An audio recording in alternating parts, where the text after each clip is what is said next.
Olá, morrer com dignidade é possível? O que a justiça acha sobre a prática ativa de interrupção da vida de um paciente terminal? O que prega a medicina sobre a ortotanásia?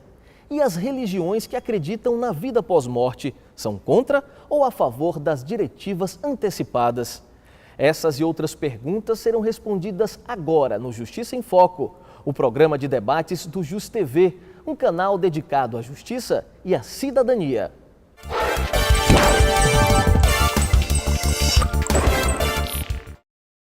Ortotanásia e diretivas antecipadas é o tema do Justiça em Foco de hoje. Aqui, direto da sede do Tribunal de Justiça do Estado da Bahia, estão a juíza de direito Laura Scaldaferri, que também é autora do livro Pensar o Final é Honrar a Vida, Direito à Morte Digna. Franklin Santana, que é médico geriatra, doutor em medicina pela Faculdade de Medicina da Universidade de São Paulo e um dos principais estudiosos em tanatologia, e o advogado Marcel Mariano, que também é membro da Federação Espírita da Bahia. Juntos, os nossos convidados vão nos permitir conhecer melhor os aspectos da morte e do morrer. Senhores, muito obrigado pela participação de vocês. Eu queria começar primeiro com o senhor esclarecendo, Dr. Franklin, o que é tanatologia, essa sua área de especialização? Bom, muito obrigado pelo convite de estar aqui junto com vocês e parabenizá-los pela iniciativa de abordar temas tão interessantes, mas pouco restritos à mídia. Tanatologia vem da palavra grega thanatos e logia. Thanatos é o deus da morte na Grécia Antiga e logia é ciência. É a ciência que estuda o processo de morte e morrer. Esse estudo ele é multiprofissional, interdisciplinar e aborda várias questões que a gente pode ver a morte sobre ângulos diferentes. Vamos falar agora sobre ortotanásia e eutanásia. Qual a diferença entre elas? Olha, ortotanásia também, todas essas palavras vêm do grego, então orto é o correto, digamos assim, e násia é a morte. Então seria a morte no tempo correto, né? E eutanásia vem do grego também, que seria eu bom, e násia a morte, seria a boa morte, uma boa morte. Mas na prática, traduzindo, digamos assim, de forma mais corriqueira, coloquial para a população, a ortotanásia é permitir que a morte ocorra no tempo que ela deve ocorrer, sem interferências extraordinárias. Então você nem apressa, nem retarda o processo de morte. Já a eutanásia seria então o apressar da morte com fins misericordiosos. E é importante que tenha esse fim, quer dizer, eu não posso simplesmente apressar a morte do outro exclusivamente por um desejo próprio, mas é que a minha intenção tem um sofrimento, eu acho que esse sofrimento é intolerável e o meu objetivo é poupar a pessoa desse sofrimento. Então eu apresso essa morte e aí os meios e os mecanismos vai variar, obviamente, de acordo com as intenções das pessoas que estão envolvidas nesse processo. Doutora Laura, no início de 2013, uma médica, chefe de uma UTI no hospital em Curitiba, foi acusada de coautora na morte de cerca de 300 pacientes. Esse seria o maior caso de assassinato em série na história da medicina brasileira? Bem, é preciso ressaltar inicialmente que a eutanásia é diferente do homicídio. Muitas vezes o termo eutanásia é colocado de modo impróprio e talvez por isso seja tão mal visto. Como o Dr. Franklin muito bem colocou, para caracterizar o ato eutanásico é preciso que a motivação seja compaixão, ou seja, seja um ato piedoso. Se configurado efetivamente o que tem sido dito pela imprensa com relação ao que aconteceu na UTI de Curitiba, com toda certeza o que houve lá não foi ato eutanásico, ou seja, não foi eutanásia, foi homicídio e com certeza em série. Mas no caso, a eutanásia, ela é crime no Brasil? Sim, a eutanásia ela não é um tipo penal. Ela não é, o Código Penal brasileiro ele não especifica a figura da eutanásia. Ela seria aproximada ao homicídio privilegiado, que é um homicídio que o agente atua compelido por motivo de relevante valor moral. Esse valor moral seria, portanto, a piedade. Entretanto, o anteprojeto de Código Penal, que vem aí, ele prevê a figura da eutanásia com uma pena reduzida de 3 a 6 anos. É importante dizer que o anteprojeto do Código Penal, ele de forma nenhuma descriminaliza a eutanásia. Ele apenas traz uma pena menor, não é? A exemplo do que acontece com outras legislações latino-americanas, como o Código Uruguaio, onde não se descriminalizou a eutanásia, apenas se retirou a sanção penal. Ou seja, se no Uruguai se praticar a eutanásia, a pessoa ela não é apenada, ela tem o que se chama de perdão judicial.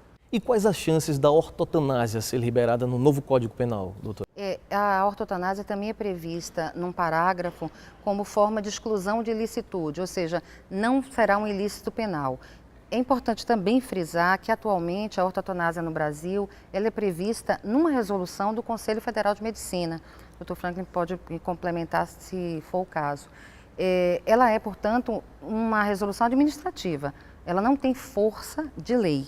Ela não é legalizada. Ela respalda os médicos do Brasil eticamente a exercerem a ortotanásia no país. Quer dizer, eu posso praticar a ortotanásia sem ser julgado nos conselhos regionais de medicina por essa prática. Acontece que, na realidade do médico do dia a dia, ele vai encontrar muita dificuldade de exercer essa ortotanásia exatamente pelo fato de que ele não está respaldado juridicamente. Ou seja, ele pode, inclusive, agora, nesse momento, responder legalmente ou mesmo ser processado e penalizado pelo fato de praticar a ortotanásia no país. Então, é necessário que, primeiro, se faça um projeto de leis que tem, inclusive, uma tramitação no Congresso para que os médicos, então, possam, de fato, não só eticamente, como juridicamente, serem assistidos nessa situação. Mas existe ainda a distanásia, que é o prolongamento da morte, é isso mesmo?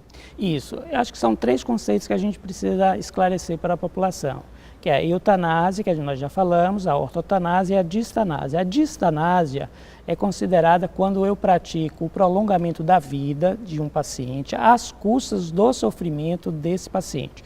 É o que a gente também chama de futilidade terapêutica, ou seja, eu utilizo medidas extraordinárias com o objetivo de prolongar a vida, só que eu não dou qualidade de vida ou um sentido do viver nesse período em que foi prolongada. Ou seja, eu coloco a vida como um valor máximo a ser defendido, só que eu perco de vista a possibilidade de trabalhar a qualidade desse viver. Ou seja, de que me adianta viver 2 dias, 5 dias, às vezes até um mês, quando eu estou entubado, sedado, e eu tenho nenhum tipo de relação causal, relacional com as pessoas que me cercam. Ou seja, então, na verdade, eu não estou vivendo. E é isso que se discute e que muitas vezes é o que é mais praticado hoje no Brasil. Por conta do medo dos médicos em praticarem a ortotanásia, e também da impossibilidade de praticar a eutanásia, então grande parte dos médicos, aí não é só responsabilidade dos médicos, é da nossa cultura em geral que quer prolongar, que tem a vida como valor máximo, mesmo que isso seja às custas do sofrimento. Que a gente precisa discutir na sociedade essas questões. Doutor Mansell, e como é que o Espiritismo vê esses 3 conceitos? Existe diferença? Existem as diferenças técnicas apresentadas pelo nosso ilustre profissional de medicina, mas a doutrina espírita, baseada nos ensinamentos que as entidades nobres trouxeram ao codificador Allan Kardec, fala sobretudo da vida. A passagem do espírito pelo corpo é uma experiência evolutiva e o corpo é uma ferramenta de trabalho do espírito. Então ele mergulha no corpo no berço e vai sair deste corpo pelo túmulo. E é natural que numa existência que está cada vez mais dilatada na Terra, 70, 80 anos de idade, ele vai passar pelo sofrimento. E o sofrimento que não é aprendido, que não traz uma lição, vai voltar a doer. É a lição que vai voltar a ser reaprendida. Então a gente aprende com a dor para crescer.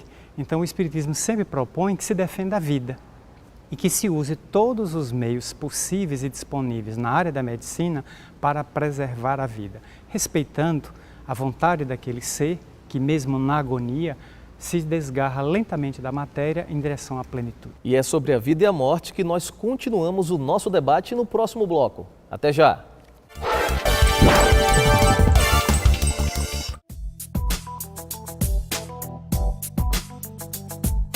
Esse é meu pai. É direito de toda criança ou adolescente ter a paternidade constando em seu registro de nascimento. Mãe, pai, agora o reconhecimento de paternidade ficou mais simples. Procurem o cartório de registro civil mais perto de vocês ou um posto do Balcão de Justiça e Cidadania e participem do programa Pai Presente do Tribunal de Justiça do Estado da Bahia. pai presente, o reconhecimento que todo filho espera.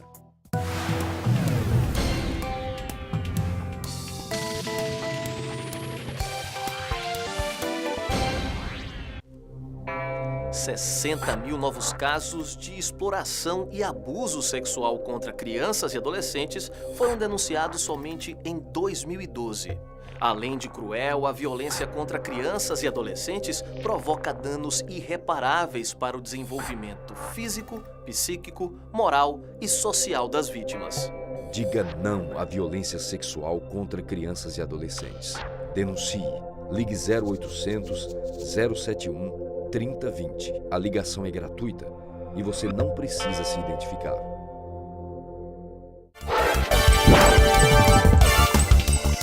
Estamos de volta com o tema ortotanásia e diretivas antecipadas. Aqui, direto da sede do Tribunal de Justiça do Estado da Bahia, estão a juíza de Direito e escritora Laura Scaldaferri, Franklin Santana, que é médico geriatra, doutor em Medicina pela Faculdade de Medicina da Universidade de São Paulo e um dos principais estudiosos em tanatologia, e o advogado Marcel Mariano, que é membro da Federação Espírita da Bahia. Doutora, no caso de uma pessoa que sabe que vai morrer em pouco tempo, né? Ela pode decidir o que ela quer ou não quer para esse momento da vida dela? Como é que a justiça respalda isso? Recentemente, o Brasil, seguindo uma linha do que já acontece em muitos países, tem estabelecido o que se chama de diretivas antecipadas, que nada mais é do que a pessoa exercer sua manifestação de vontade de forma expressa, ou seja, por escrito, do que ela pretende e do que ela não pretende, na hipótese dela vir a adoecer e ficar incapacitada, inconsciente. Por exemplo, a pessoa pode decidir não ser entubada, a pessoa pode decidir não ser ressuscitada, pode decidir que não vai ter hidratação artificial ou alimentação artificial. Ela pode decidir uma série de coisas em relação ao processo de morte, que é um processo pessoal. Atualmente ainda não existe uma regulamentação legal a respeito desse documento, que pode ser feito de próprio punho e entregue ao médico pessoal do doente, mas como é muito difícil hoje alguém ter um médico pessoal, porque a medicina é tão tecnológica e a pessoa passa mal e se vê de repente enfiado numa UTI, o mais correto é que essa pessoa se dirija a um tabelionato e faça um documento público e dê uma cópia desse documento a uma pessoa que ela considere confiável, que seria, por exemplo, um decisor substituto. No momento em que ela estivesse incapacitada de dizer o que quer, esta pessoa poderia então apresentar ao médico, dentro de uma UTI, as últimas resoluções dela em relação ao seu processo de morte. Existem muitos casos acompanhados pelo senhor em que as pessoas acabam registrando essa vontade? As pessoas, na verdade, não têm ainda contato sobre essa novidade. Então, poucas pessoas no Brasil sabem o que é diretivas antecipadas, se podem ou não fazer essas questões. Para termos ideia, por exemplo, existe uma lei no estado de São Paulo, chamada Lei Mário Covas, onde os pacientes estão, vamos dizer assim, no direito de escolher ou recusar diagnósticos, métodos diagnósticos e terapêuticos. Ou seja, eu posso escolher onde eu vou morrer, se eu vou morrer em casa ou se eu vou morrer em um hospital. Isso faria parte, por exemplo, das diretrizes antecipadas. Só que, na prática, as pessoas desconhecem. Mesmo a população e os profissionais da área da saúde não sabem dessa lei e não sabem dessas resoluções que estão sendo discutidas nos conselhos federais de medicina e, em última instância, com as questões jurídicas envolvidas. Então, é necessário que as pessoas tomem conhecimento disso. Então, na prática mesmo, poucas pessoas já fizeram, vamos dizer assim, uma diretriz antecipada. E também eu acho que vale a pena dizer que a diretrizes antecipadas, ela não é válida só para quem tem uma doença fatal e que vai morrer daqui a 6 meses. Na verdade, é um expresso de desejo de como que eu gostaria de ser atendido ou cuidado no final da minha vida, especialmente no momento em que eu não for mais capaz de tomar decisões. Então eu posso agora, em plena saúde, sem nenhuma doença, dizer publicamente, através do médico ou registrado num prontuário e no cartório, de que maneira eu gostaria de ser cuidado no final da minha vida. Essa é uma questão que a gente deve pontuar, porque senão as pessoas pensam que isso só pode ser feito no final, quando a gente já está para morrer. Doutor Marcel, as pessoas têm medo de discutir, de falar sobre a morte. O que acontece? Via de regra, a morte foi um grande tabu porque atravessamos largos períodos da história em que a religião deveria ter trabalhado este tema com a população e não trabalhou. Envolveu a morte em profundos mistérios e lançou a sorte do indivíduo depois do túmulo para regiões estanques, fechadas no mundo espiritual. Você é nobre, você vai para o céu. Você é ruim, você vai para o inferno. Se você pode pagar, purgatório. Criança e pessoa não cristã vai para o limbo. Então isso criou uma onda de medo. Então morrer passou a gerar medo. Somente de 156 anos para cá, com o surgimento da doutrina espírita, rasgando os véus, foi que a morte, que é a passagem para um outro estágio de vida no mundo espiritual, passou a ser discutido e cientificamente provado. Então hoje, dentro das ciências psicológicas, terapêuticas, médicas, da parapsicologia, da psicobiofísica, está inteiramente comprovado que o indivíduo sobrevive à morte do vaso físico e continua vivendo. E com isso eu espero que pouco a pouco o Espiritismo decrete o atestado de óbito da morte. Nós vamos ver agora o que é que as pessoas nas ruas de Salvador acham sobre esse tema. O que é que elas sabem e o que é que elas acham da morte.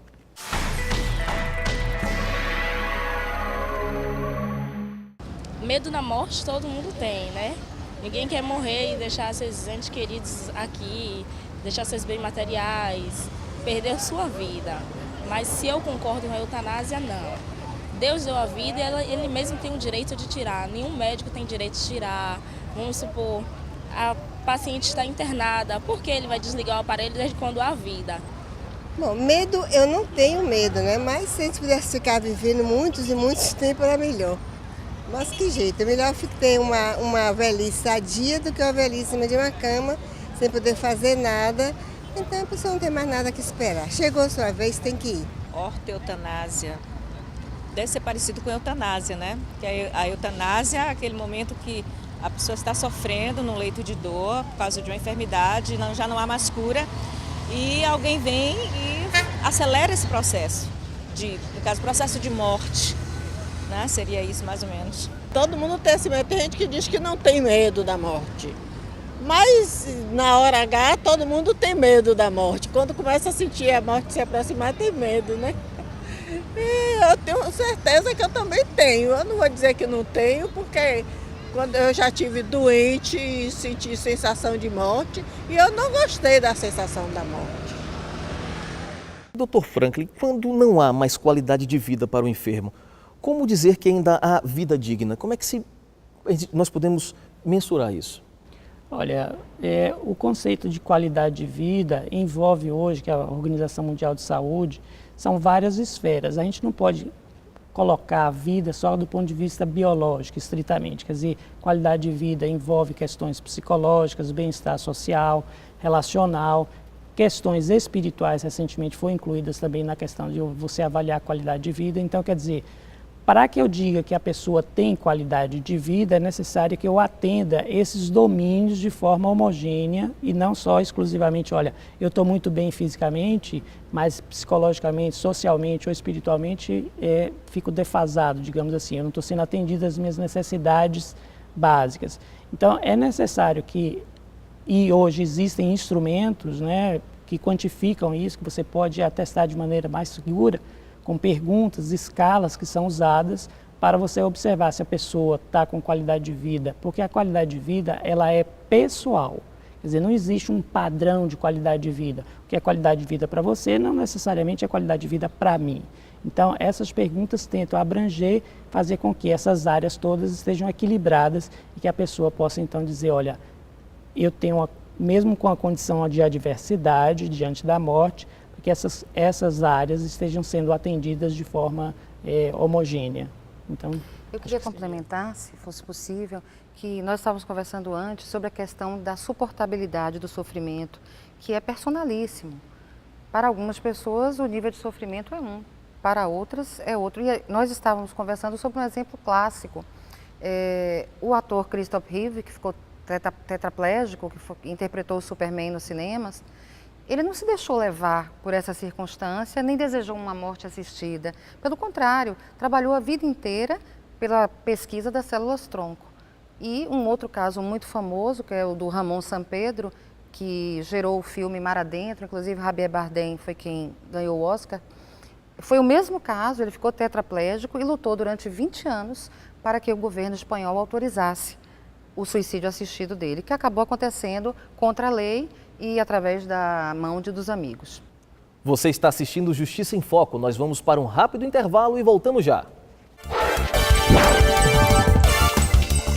A Justiça da Bahia na palma de sua mão. O TJ Mobile é um aplicativo que possibilita acompanhar de forma simplificada o andamento dos processos em todas as instâncias do Judiciário. Para baixar o aplicativo é fácil e gratuito.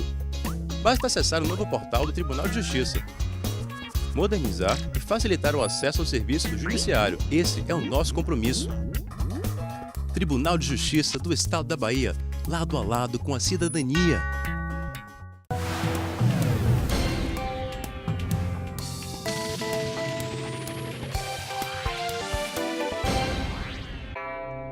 A cada 8 minutos, uma criança é vítima de abuso sexual.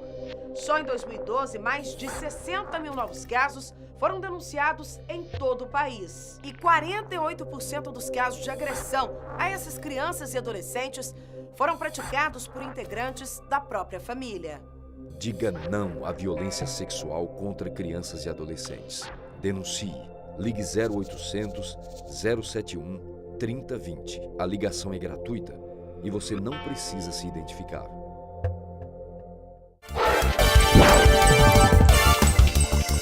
Estamos de volta com o tema ortotanásia e diretivas antecipadas. Aqui, direto da sede do Tribunal de Justiça do Estado da Bahia, estão a juíza de direito, Laura Scaldaferri, que também é autora do livro Pensar o Final é Honrar a Vida, Direito à Morte Digna. Franklin Santana, que é médico geriatra, doutor em medicina pela Faculdade de Medicina da Universidade de São Paulo e um dos principais estudiosos em tanatologia, e o advogado Marcel Mariano, que é membro da Federação Espírita da Bahia. Doutora Laura, na justiça brasileira, existe o direito de morrer? Eu entendo que sim. O que, na verdade, você deseja saber é se na nossa Constituição está expresso que há um direito de morrer. Não, não está expresso. O que eu entendo é que a Constituição, ela assegura o direito à vida. E a Constituição traz como um dos fundamentos da República o princípio da dignidade da pessoa humana. Esse princípio imprime coerência a esse sistema constitucional. Portanto, se morrer faz parte da vida, se a morte integra a vida e eu tenho direito a uma vida digna, eu tenho também o direito a uma morte digna. Então, eu entendo que existe sim um direito de morrer assegurado constitucionalmente com base no princípio da dignidade da pessoa humana. Doutor Franklin, e com relação às diretivas antecipadas, a pessoa, depois de fazê-las, isso é reversível? Ela pode mudar de ideia? E a interferência da família também, ela é levada em consideração? Sim, na verdade, as diretivas ela pode ser revertida em qualquer momento. Eu posso mudar de atitude. Eu falo hoje eu estou em uma determinada condição, amanhã eu já mudo meus valores, enfim. O importante é que, ao fazer as diretivas antecipadas, isso possa ser comunicado e discutido abertamente em família, para que não haja conflito no momento de empregar essas diretivas. Por exemplo, eu expresso o meu desejo de que eu não quero ir para a UTI ou que eu não quero ser entubado. Eu falo para a minha família e chega lá na frente, na hora que acontece de fato essa situação, a minha família não aceita isso. Então as minhas vontades não são respeitadas e o que prevalece é a vontade do meu parente. Então isso deve ser discutido em casa para que de fato a gente possa respeitar a autonomia e o desejo das pessoas nas suas questões de finitude e término de vida. Ainda com relação às diretivas antecipadas, doutor Marcel, a pessoa que opta, tem esse desejo, na verdade, no seu fim de vida, isso acaba, na verdade, comprometendo a evolução dela espiritual? Todos os espíritos reencarnam na Terra para evoluir, para aprender, para se aprimorarem. O sofrimento é uma paisagem natural, normal da Terra. Sofre o homem, sofre a mulher, o rico, o pobre, o negro, o branco. Naturalmente que deveremos prolongar nossa existência na Terra acima das possibilidades que este corpo pode oferecer, já que ele é meu instrumento de evolução. No momento em que há uma intenção do indivíduo de matar-se, de abreviar a existência, há um prejuízo moral ao indivíduo porque ele atenta contra as leis. Não sendo o indivíduo o autor da vida, não tem o direito de dispor dela, Porque a vida não é o corpo é uma vestimenta, é uma roupa, a vida é do espírito. Então não me cabe evadir-se, sair do corpo antes da hora para a qual estou determinado. Mas todos nós, de modo geral, sempre praticamos um pouco de suicídiozinho. O fumo, a bebida, a glutonaria, o sexo, as loucuras do dia sempre antecipam a nossa partida para o mundo espiritual. Pouca gente consegue completar sua cota de tempo para o qual está previsto na Terra e até consegue, por moratórias, viver além desta cota prevista. Diante de tudo que nós vimos, Dr. Franklin, qual a forma digna de morrer perante os olhos da medicina? A forma digna de morrer hoje em dia é morrer sem dor, assistido na doença, nas suas áreas psicológicas, sociais e espirituais, aceitando a morte de forma, então, como parte da vida. E aos olhos da justiça, doutora, qual seria essa forma digna de morrer? Bem, no meu entender, seria a legislação permitindo que a autonomia individual prevalecesse e a pessoa pudesse evadir-se do corpo físico quando bem entendesse, desde que estivesse num estado de sofrimento intolerável e tivesse perdido a vida relacional, ou seja, se ela tivesse se afastado desse tecido social que nos norteia. No momento em que eu não reconheço o próximo, que eu não tenho mais capacidade de comunicação, capacidade de decisão, eu entendo que é o momento de morrer de forma digna. E aos olhos do espiritismo, doutor? Morrer com dignidade é você poder, no leito de morte, olhar para o passado e não ter arrependimento nem do que fez, nem do que deixou de fazer. Olhar para o futuro e se perceber imortal, ingressando na vida plena depois do corpo. E em torno de si o presente, despedindo-se dos amigos para o grande reencontro depois do sepulcro, na pátria espiritual. Eu gostaria de agradecer aos nossos convidados por ajudar a esclarecer um tema como esse que não faz parte, do nosso dia a dia. O Justiça em Foco de hoje termina aqui. E lembre-se que esse é o seu canal de Justiça e Cidadania, a JusTV. Esperamos a sua contribuição. Mande sugestões de pauta para esse e-mail que aparece aí na sua tela. Para acompanhar todos os programas da JusTV, acesse www.justv.tv.br ou www.tjba.jus.br. Semana que vem estaremos de volta com mais um tema interessante. Até lá!